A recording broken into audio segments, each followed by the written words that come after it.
Gentlemen, I just thought I'd give you a quick catch up on how my begonias are growing.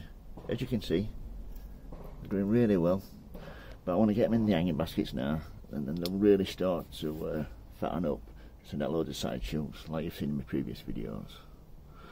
So I've been feeding them once every few weeks, take off any damage, and I should have been deadheading them, but I've not been.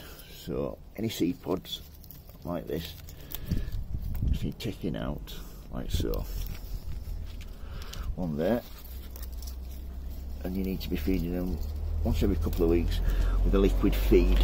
Like I said, once in the hanging basket they'll start to fatten up and they'll start to do really well. The stocky ones are my favourite. I'm not too keen when they grow tall and leggy like this, but I can always nip them out about there, and then they'll send out loads of little side shoots. So any questions, don't hesitate to ask. If you like my videos, please give me a thumbs up and please subscribe.